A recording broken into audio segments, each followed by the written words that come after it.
My name's Harry, and this all started on a Saturday in late spring. I wasn't trying to meet anyone. I was just doing a favor for my brother, Ben, who'd signed me up to help out at this charity event his office was sponsoring. My job was basic. Grill burgers, pass out water, nothing too exciting. That's when I first saw Marilyn. She was working the check-in table, friendly enough, clipboard in hand, giving people those professional half-smiles. We exchanged a few words about the weather and traffic. Nothing stuck. I went back to the grill. Honestly, if you'd asked me her name the next day, I wouldn't have remembered. Then, a few weeks later, we crossed paths again, this time at Ben's backyard barbecue. Marilyn arrived with Lindsay, one of his co-workers. Apparently, they knew each other through some networking group. She seemed different that evening, looser, happier, wine in hand, laughing with real warmth. We talked longer this time. She asked about my job. I told her I worked in private security. She said she did freelance marketing. The conversation felt easy. No awkward silences, no forced small talk. Later, we ended up at the drink cooler at the same time. She asked if I lived nearby, and I told her I was on the other side of the city. That was it, no flirting, no signals. But before she left, she asked if I wanted her number. I said sure. She typed it into my phone and walked away. We started texting after that, then calls, then casual meetups. It all unfolded slowly but naturally. No drama, no games. Just this quiet rhythm. And that's probably what made it so dangerous. Quiet things don't always come with alarms. We dated for almost 2 years. It wasn't some epic romance. No fireworks or grand gestures. But it worked. She liked to plan things. Weekend getaways, themed movie nights, game nights with friends. I was more into quiet evenings and sleeping in on Sundays, but I went along. She once told me, "You don't push, you make space." I took it as a compliment. After a year, we moved in together. We found a small townhouse on the edge of the city, quiet and affordable. She set up a home office in the guest room. I converted part of the garage into a mini gym. We split expenses and household tasks. Everything felt balanced. When I proposed, it wasn't elaborate, just dinner at her favorite Italian place and a ring hidden in the dessert box. She said yes, hugged me like she'd been waiting her whole life. We got married 6 months later. Simple backyard ceremony at Ben's place with around 50 guests. She handled most of the planning. I just showed up and said my vows. Right after the wedding, I got a job offer, management at a bigger security firm.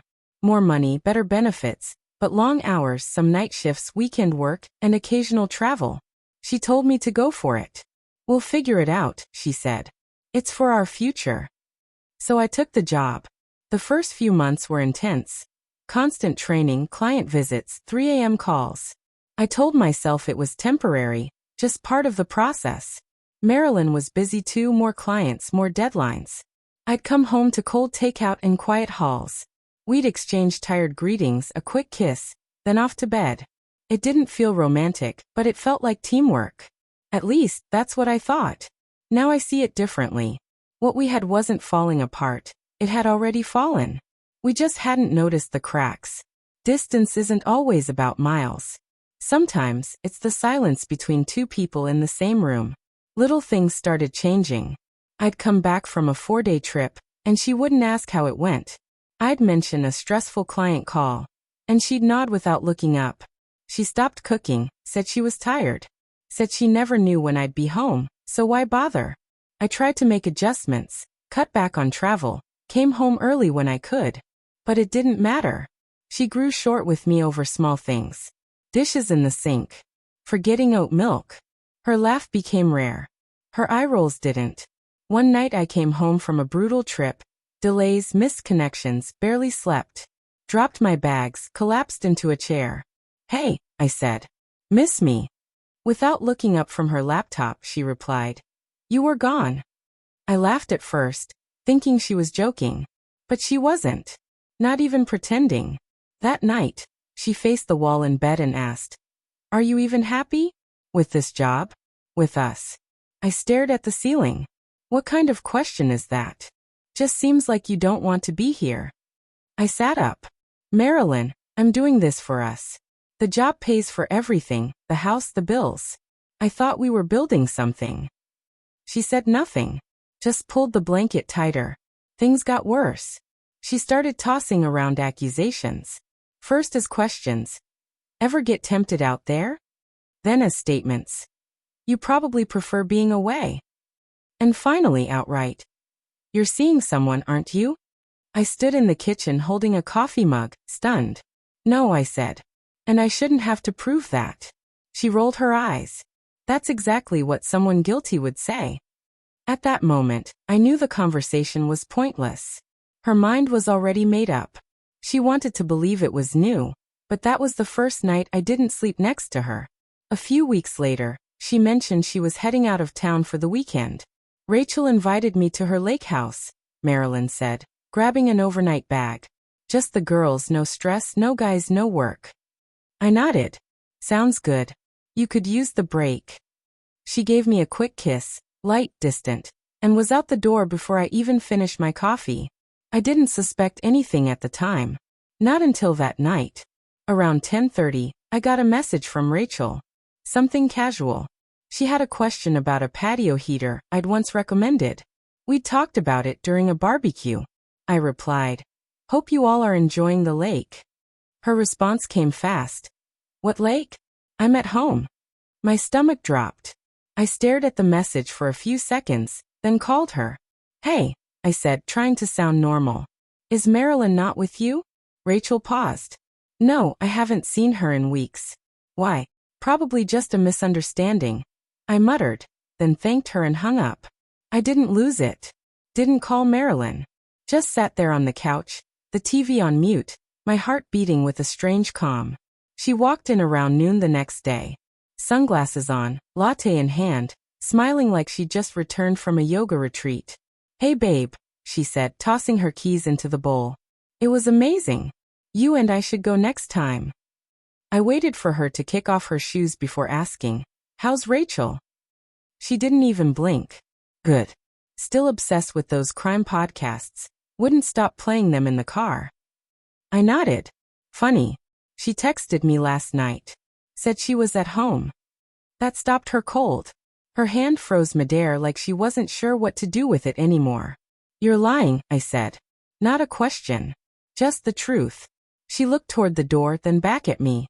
"Okay," she finally admitted. "I wasn't with Rachel." "Then where were you?" Silence. "Marilyn." More silence. Then, barely above a whisper, "It's not what you think." I leaned back. "Then explain it. Because I'm not filling in the blanks." She sank into the chair opposite me, arms crossed tight, pretending not to care even as her face gave her away. "I was with Jordan," she said. "You don't know him." "Should I?" "He's a consultant. Works with some of my clients." "Is this business or something else?" She blinked. "It didn't start like that."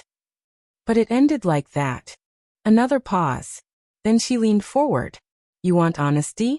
You've been gone, Harry. Maybe not physically, but emotionally. You checked out. I felt invisible. Jordan, he sees me. He listens." I nodded slowly. "So this is my fault." "I'm not saying that." "Yes, you are." She stood. "I'm not going to apologize for wanting more than rent paid and light bulbs changed. I want to feel like I matter." I didn't raise my voice. I didn't slam a door. Just picked up my phone and walked upstairs. The next morning, I called my lawyer. I didn't tell her.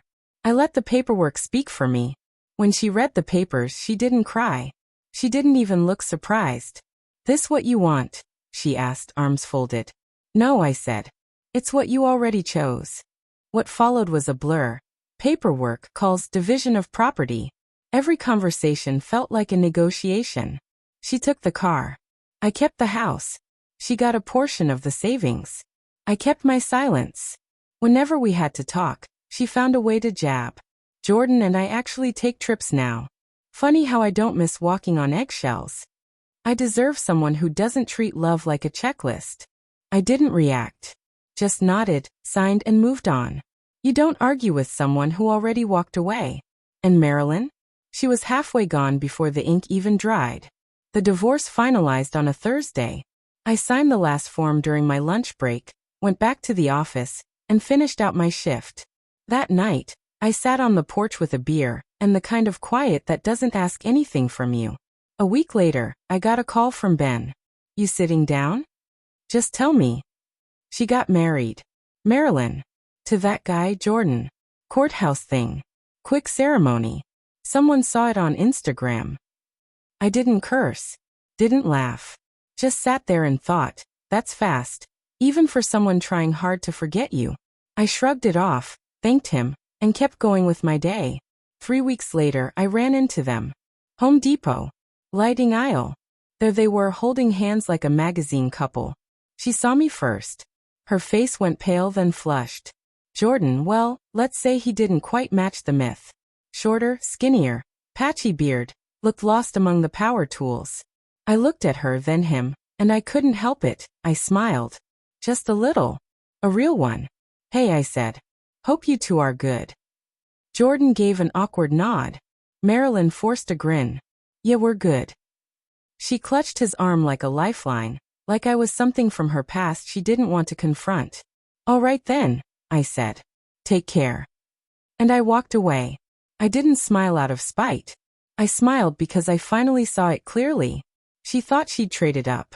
She thought she won. But there, beneath cheap ceiling fans and fluorescent lights, I realized I was the one who came out ahead. After that, I didn't think about her much. Not out of bitterness. More like how you forget a road you don't use anymore. I worked. Fixed things around the house. Started running again. No grand reinvention. Just peace. A few months later, I bumped into Stacy, one of Marilyn's friends. She spotted me near a cafe and walked over like we were old friends. I heard everything, she said, sliding her sunglasses down. Always thought you were too good for her. I gave a polite smile. Thanks. She lingered. Wanna grab a drink sometime? Just to catch up. As friends, she added too casually. I shook my head gently. I'm not interested in reruns. She looked surprised. I'm not bitter. I'm just done, I said. I've thought about it a lot since then. Not about her. About what it taught me. If someone's determined to misunderstand you, nothing you say will stop them. You can try, explain, compromise, but if they need a villain, you're it. And the moment you feel like proving your worth is a full-time job, walk away. That's not love. That's just emotional warfare. Marilyn didn't ruin me. She gave me clarity. I used to think losing her meant I failed. That if I had just done more, been more, maybe it would have been different. But the truth is, she was already gone before she ever walked out that door. People like her don't want partners. They want spectators. Applause. Validation. Worship. And that's never who I was. The first time I met her, she barely registered, a face in the crowd. Now that's exactly what she is. Just a face I passed by. And never needed to look back at.